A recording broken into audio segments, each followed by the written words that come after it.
Kumita ako ng ganitong halaga sa TikTok kahit na AI affiliate video lang.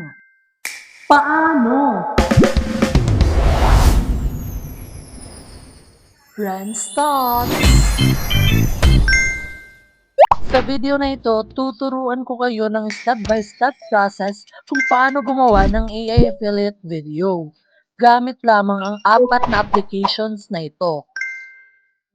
First application na gagamitin natin, itong Pinterest. Kung hindi mo pa nga ito na-download, just go to Play Store, search Pinterest, and click Install. Once na ma-install na natin, open Pinterest, hanap muna tayo ng magandang background para sa product natin. Then go to search bar, search natin aesthetic background for product.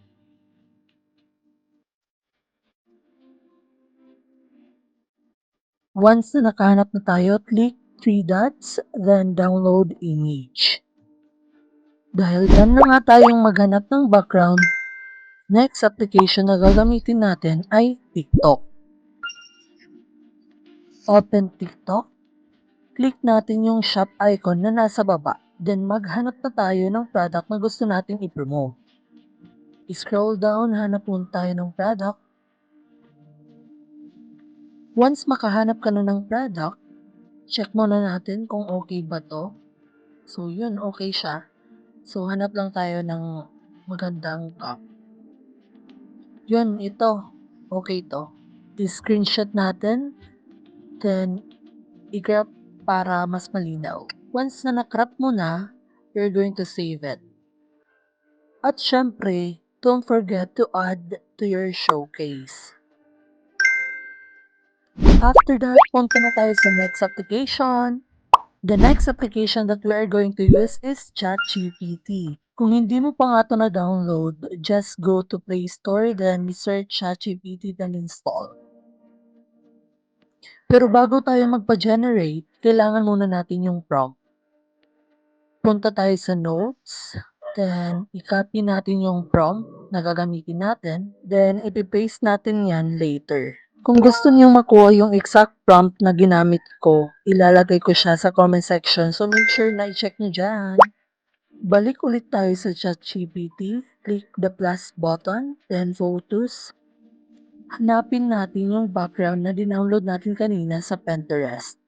Click the plus button, then photos again. Punta naman tayo sa screenshot. Upload naman natin yung product na in-screenshot natin kanina. Tapos i-paste naman natin yung prompt na kinapi natin kanina sa notes. Then click send and wait lang tayo hanggang ma-generate yung image. Once na okay na yung generated image natin, click save.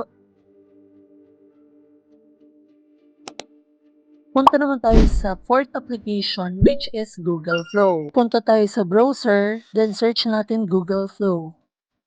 Scroll down, then click natin to. Wait lang tayo ng konti, then click create with Google Flow. Then here, magsasign in ka muna using your Google account. Once nakasign in ka na, click new project.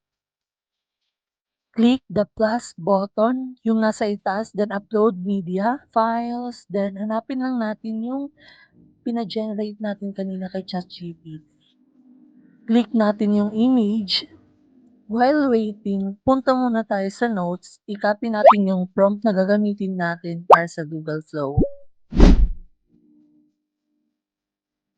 Once na na-upload na, click natin yung image, then click animate.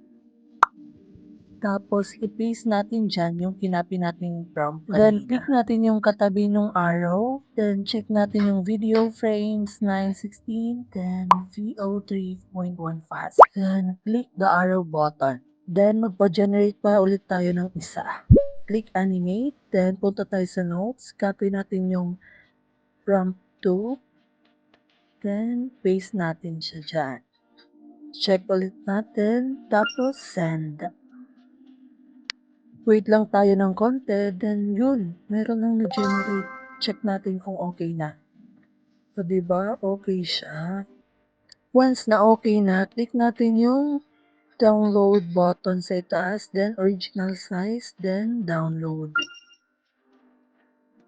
Tapos check naman natin yung isa na pina-generate natin kung okay pa.